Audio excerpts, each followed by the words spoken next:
20 अक्टूबर 2023 मुराद सईद की एक तहरीर। 18 मार्च को जब हम लाहौर से जुडिशल कॉम्प्लेक्स के लिए निकले तो रास्ते में ही पैनिक कॉल्स आना शुरू हो गए। जुडिशल कॉम्प्लेक्स पर भारी नफरी तैनात थी। सादा कपड़ों में एहलकारों को कोर्ट के अंदर और छत तक फैला दिया गया था। इस्लामाबाद को मुकम्मल सील कर दिया गया था। कारकुन जो खान की पेशी के लिए साथ आना चाह रहे थे आ नहीं पा रहे थे। उधर जमान पार्क पर भी धावा बोल दिया गया। खान की गाड़ी के साथ जैमर्स भी सफर कर रहे थे, सो राब्ता भी मुमकिन न था। किसी तौर गाड़ी रुकवा कर हालात से आगाह किया और वापस मुड़ने की गुजारिश की। आगे से साफ इनकार हो गया। अभी 2 दिन पहले ही जिस नौयत की जारियत झेली थी, हमें सामने वालों के इरादों को लेकर कोई खुशफहमी न थी, मगर दूसरी जानिब इमरान खान था कि जिसको इस बात से कोई सरोकार ही नहीं था। खैर, जैसे जैसे इस्लामाबाद करीब आ रहा था, सूरत हाल की संगीनी का मजीद अंदाजा हो रहा था। पहली रुकावट अबूर की थी तो साथ 8-10 गाड़ियां थी। अगली रुकावट पर इनमें से 3 रह गई। इस्लामाबाद टोल प्लाजे के पास कुछ गाड़ियां पहले से खड़ी थी, वो साथ शामिल हो गई। लेकिन जैसे ही इस्लामाबाद दाखिल हुए, वो गाड़ियां भी कंटेनर्स रखकर रोक ली गई। मोबाइल फोन के सिग्नल्स बंद, वापसी का रास्ता कोई नहीं। एक लम्हे के लिए तो लगा सब खत्म। इंसान के लिए अपनी जिंदगी दांव पर लगाना बड़ा आसान होता है। ज्यादा से ज्यादा उसने मर ही जाना होता, मगर जब आपके सामने एक ऐसा शख्स हो जिससे करोड़ों लोगों की उम्मीद बंधी हो, तो ये एहसास कि आज आपके होते हुए आपकी आंखों के सामने उसे नुकसान पहुंचने का इम्कान है, करोड़ों लोगों की उम्मीद के टूटने का मंजर में अपनी बेबसी का एहसास, उसे गवा कर जिंदा रह जाने का खौफ अपनी मौत के खौफ से कई गुना बड़ा होता है। वो चंद गाम का सफ़र इसी खौफ से मामूल था। मगर जहाँ इंसान की सोच ख़त्म होती है, वहाँ अल्लाह आपको अपनी कुदरत दिखाता है। हम अपनी सोच पर चलते तो हम इमरान खान को आधे रास्ते से वापस ले जाते। इमरान खान हमेशा की तरह अल्लाह के भरोसे चला आ रहा था। उसने सोचा ही नहीं आगे क्या हो सकता था और क्या नहीं। इस्लामाबाद दाखिल हुए और यकायक ना जाने कैसे और कहां से अवाम का एक जम्मे गफीर दाएं बाएं आगे पीछे से नमूदार हो गया। सियासी वर्कर सख्तियां झेलने के लिए तैयार होता है।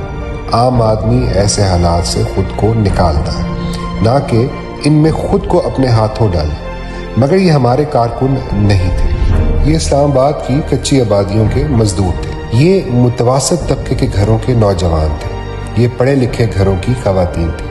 बदतरीन शेलिंग में सादा सर्जिकल मास्क के डब्बे हाथों में लिए अपनी आंखें पूंछते दौड़े चले आ रहे। किसी की जूती टूटी तो कोई हुलिये से ही बर्गर, कोई हमें नमक चटवा रहा, कोई सरों पर पानी डाल रहा। खुद निहाल लेकिन रुक नहीं रहे। शेलिंग हो रही, लाठियां बरस रही, नालों में कूद रहे, खाली प्लॉटों में दौड़ रहे, पुलिस को वास्ते दे रहे, मगर कोई पीछे नहीं हट रहा। सबकी मंजिल एक, वही जो खान की मंजिल। जहां उसके लिए मक्तल सजा हुआ, उधर ये भी सर हथेली पर रखे गामज़े। वो जिधर जाने पर मुत्तसिर, उधर जाने को तैयार। दोनों जानते हैं आगे क्या है। दोनों का मानना है कि इश्क बुल्ले नु नचावे यार ते नचना पैंदा है। ना कोई सवाल, ना कोई हीलो हुज्जत।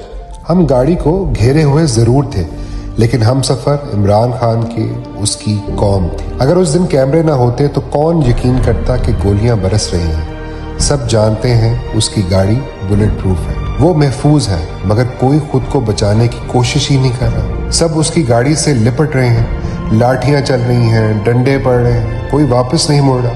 रुकावटें हटाकर उसके लिए रास्ता खोल रहे हैं। आप कहेंगे लोग डर गए, पीछे हट गए। मैंने जो कौम 18 मार्च को देखी है, आप उसे डरा ही नहीं सकते। उसका शऊर इस नहज पर पहुंच गया है जहां वो फैसला लेना भी जानती है और उस पर अमल कराना भी। वो वक्त की अहमियत भी समझती है और तातुल की हिकमत भी। वो अपने इश्क में मगन, बदतरीन शेलिंग में सड़क के बीचों बीच रक्सा रहती है और इस्तकामत से जेलों में सजदे भी टेकती है। वो गोलियों की बौछार में अपने मुर्शद की ढाल बनती है तो सब्र से किनारे बैठकर यासीन भी पढ़ती है। वो गोद में 6 माह का बच्चा भी लेकर आती है और अपने सफ़ेद दाढ़ी को आंसुओं से भिगोते इनकलाब का नारा भी जमकर लगाती है। वो नज़रों के सामने ना हो तो अपनी स्क्रीनों के पीछे से बैठकर दिनों सर जोड़कर बुने बयानियों के घंटों में बखिए उधेड़ देती है। उसे जीतने के गुर भी अजबर हैं और हार कर उठने के फन से भी वाकिफ है। आप उन्हें डरा ही नहीं सकते کیونکہ مخلوق خدا نکارہ خدا کہلاتی ہے تو کسی سبب، اور یہ اللہ ہی ہے جو چالیں پلٹنے پر قادر ہے۔ وہ پھر اپنے در سے کسی خیال کو آپ کا حوصلہ بنائے یا اپنے بندوں کو آپ کا وسیلہ۔ قادر تو پھر وہی ذات ہے۔ یہ ادھر ادھر کے چھوٹے بڑے نام اور عہدے توڑ کر خوش ہو لیں۔ عمران خان کی ٹیم کوئی اور ہے، وہ آج بھی بلے شاہ کی ہم خیال ہے۔ میں اگر ایسی ٹیم کے مقابل ہوتا تو بہت بہت خوف زدہ ہوتا۔ ان کی شورش سے شاید کچھ کم، مگر ان کی خاموشی سے یقیناً۔